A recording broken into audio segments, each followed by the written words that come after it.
మన పొరుగున ఉన్న పాకిస్తాన్కు కాలం కలిసొచ్చినట్లు లేదు. ఒకవైపు ఆర్థికంగా ఇబ్బందులు, మరోపక్క దేశంలో ఎక్కడ చూసినా అశాంతి నెలకొంది. దేశం నుంచి విడిపోతామంటూ పెద్ద ఎత్తున నిరసనలు వెల్లువెత్తుతున్నాయి. తాజాగా సింధు దేశ్ కావాలని కరాచీలో పెద్ద ఎత్తున హింస చెలరేగింది. పోలీసులు బాష్పవాయువు ప్రయోగించారు. డజన్ల కొద్దీ నిరసనకారుల్ని అరెస్ట్ చేశారు. మరోపక్క మాజీ ప్రధాని Imran Khan, chief army staff Asim మునీర్కు మధ్య విభేదాలు తారాస్థాయికి చేరుకున్నాయి. ఖాన్ని ఉరికంభం ఎక్కించాలని మునీర్ కుట్రలు పన్నుతున్నాడు. పాకిస్తాన్లో తాజాగా నెలకొన్న రాజకీయ పరిస్థితుల గురించి మరింత సమాచారం తెలుసుకుందాం.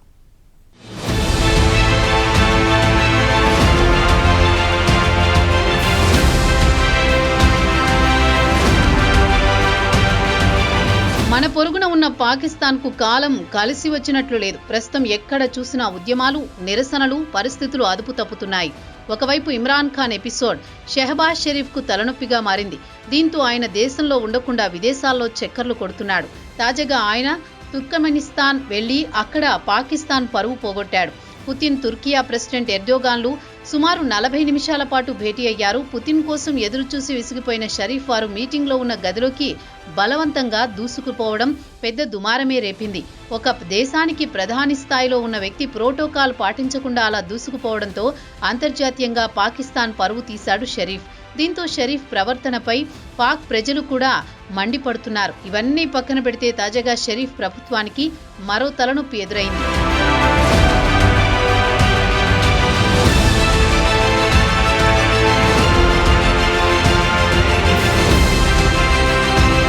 పాకిస్తాన్లో అతిపెద్ద నగరం కరాచీ. ఇక్కడ ప్రజలు తమకు ప్రత్యేక సింధు దేశం కావాలని హింసకు దిగారు.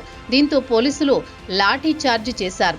గత ఆదివారం నాడు అంటే డిసెంబర్ 7న సింధీ సాంస్కృతిక దినోత్సవం సందర్భంగా ప్రజలు కరాచీ నగర వీధుల్లోకి వచ్చి తమకు స్వాతంత్ర్యం కావాలని పెద్ద ఎత్తున నినాదాలు చేశారు.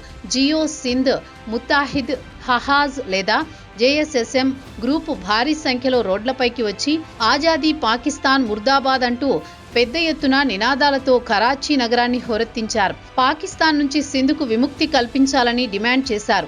అయితే సింధ్ నేషనలిస్ట్ గ్రూపు గత కొన్ని సంవత్సరాల నుంచి ప్రత్యేక సింధు దేశం కావాలని డిమాండ్ చేస్తున్నారు. ఇక సింధు విషయానికి వస్తే ఇండస్ నది చుట్టుపక్కల ఉంది. 1947లో ఇండియా విడిపోయిన తరువాత ఈ ప్రాంతం పాకిస్తాన్లో విలీనమైంది. అయితే చరిత్రకారులు చెబుతున్న అంశం ఏంటంటే మహాభారతం నాటి కాలంలో ఈ ప్రాంతం సింధు దేశంగా పిలిచేవారట. పాకిస్తాన్లో అతిపెద్ద ప్రావిన్స్ సింధ్ అని ఇక్కడ చరిత్రకారులు చెబుతున్నారు.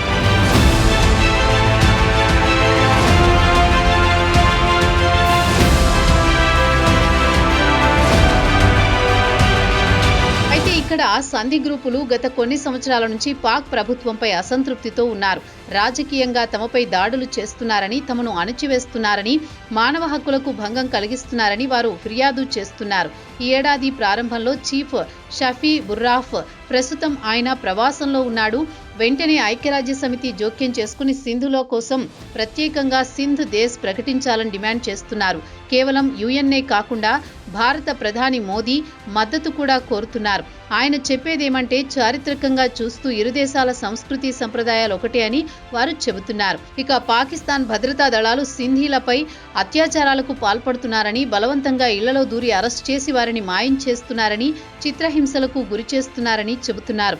జర్నలిస్టులను, కార్యకర్తలను ఎలాంటి విచారణ జరపకుండా అరెస్ట్ చేసి ఏళ్ల తరబడి జైళ్లలో మగ్గేలా చేస్తున్నారని ఆగ్రహం వ్యక్తం చేశారు. యాంటీ టెర్రర్ చట్టం కింద అరెస్ట్ చేసి సింధు దేశ్ ఉద్యమాన్ని నీరుగార్చాలని చూస్తున్నారని ఆరోపిస్తున్నారు.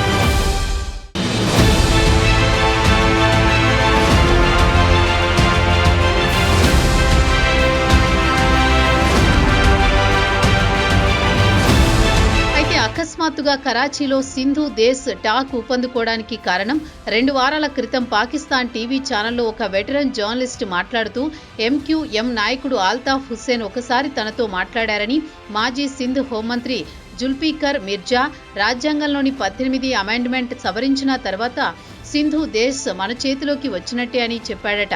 దీంతో పాటు ఇండియాకు చెందిన రక్షణ మంత్రి రాజ్నాథ్ సింగ్ కూడా గత నెలలో గుజరాత్లో సింధ్ సమాజ్ నిర్వహించిన కార్యక్రమంలో మాట్లాడుతూ ఏదో ఒక రోజు సింధ్ ఇండియాలో కలవడం తథ్యమని చెప్పడంతో ఈ ఉద్యమానికి మరింత బలం చేకూర్చింది. తన తరానికి చెందిన వారు చాలామంది సింధీ హిందువులు 1947 తర్వాత అక్కడే ఉండిపోయారు. దేశం విడిపోయిన తర్వాత పాకిస్తాన్ సింధులో హిందువులు పెద్ద సంఖ్యలో అక్కడే ఉన్నారని, వారంతా ఎప్పుడో ఒకరోజు ఇండియాలో కలవడం తథ్యమని రాజ్నాథ్ సింగ్ కూడా చెప్పడంతో ఈ ఉద్యమానికి మరింత ఊపిరి వచ్చింది.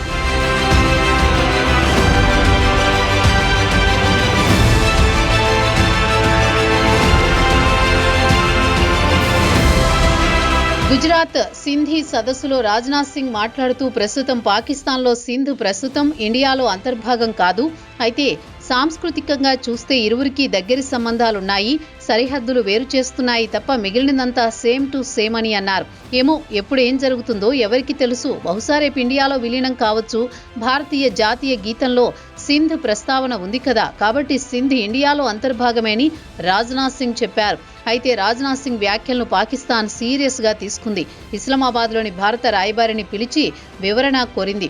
రెచ్చగొట్టే ప్రసంగాలు చేయవద్దని ఇండియా రాయబారిని కోరింది. అయితే సింధు దేశ డిమాండ్ ఈ రోజు కొత్తగా తెరపైకొచ్చింది కాదు, 1960 దశకం నుంచే కొనసాగుతోంది. పాకిస్తాన్ స్వాతంత్ర్యం కోసం పోరాడిన జిఎం సయీద్ తర్వాత స్వతంత్ర సింధు దేశం కోసం ఉద్యమం ప్రారంభించారు.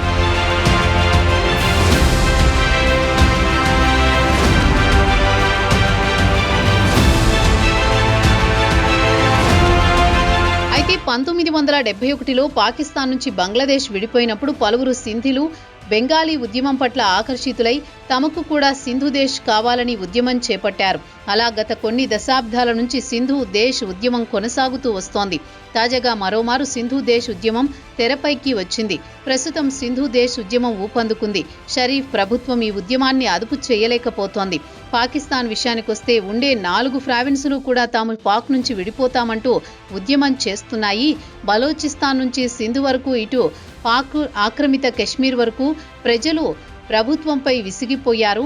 ఇక బలోచిస్తాన్లోని సహజ వనరులు పాక్ ప్రభుత్వం దోచుకుంటోందని, తమ ప్రాంతం అభివృద్ధిని పట్టించుకోవడం లేదని, ఇక్కడి సహజ సంపదను దోచి చైనాకు విక్రయిస్తోందని, తమ యువకులకు ఉద్యోగాలు ఇవ్వడం లేదని బలోచ్ ప్రజలు పాక్ ప్రభుత్వంపై తిరుగుబాటు మొదలుపెట్టారు. దీంతో తరచూ పాక్ భద్రతా దళాలపై దాడులు చేయడం, జాఫర్ ఎక్స్ప్రెస్ రైలును హైజాక్ చేసే వరకు వెళ్లాయి పరిస్థితులు.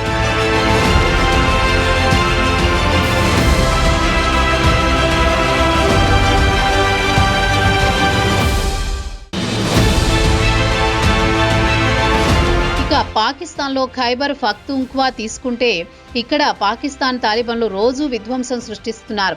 సమాంతర ప్రభుత్వాన్ని నడుపుతున్నారు. టీటీపీ పాకిస్తాన్ను ఇస్లామిక్ పాలనా కిందకు తేవాలని, షరియా చట్టాన్ని అమలు చేయాలని విధ్వంసం సృష్టిస్తోంది. మునీర్ కూడా వీరి ఆగడాలకు అడ్డుకట్ట వేయలేకపోతున్నారు. పాక్ ఆక్రమిత జమ్మూ కశ్మీర్ ప్రజలకు పాక్ ప్రభుత్వం కనీస అవసరాలు తీర్చడం లేదు. విద్యుత్ ఛార్జీల నుంచి నిత్యావసర సరుకుల వరకు అమాంతం పెంచేసి సామాన్యుడికి అందుబాటులో లేకుండా చేయడంతో ప్రజలు రోడ్లపైకొచ్చి నిరసన తెలుపుతున్నారు. ప్రజల ఉద్యమాన్ని పాక్ ప్రభుత్వం ఉక్కుపాదంతో అణచివేస్తోందని పాక్ సర్కార్. ఇక సింధు విషయానికొస్తే ఇక్కడ జర్దారీలదే ఆధిపత్యం. సింధు విషయానికొస్తే ఆర్థికంగా బాగా వెనుకబడిపోయింది. ఇక్కడ హిందూ ఆధిపత్యం. ముస్లింలు కిడ్నాప్ చేసి బలవంతంగా మత మార్పిడులు చేయించి వయసు పైబడ్డ ముసలివారితో పెళ్లిళ్లు జరిపించడం తరచూ జరుగుతుంటాయి. దీనిపై పలుమార్లు ప్రభుత్వానికి మొరపెట్టుకున్నా ఎలాంటి ఫలితం లేకుండా పోయింది.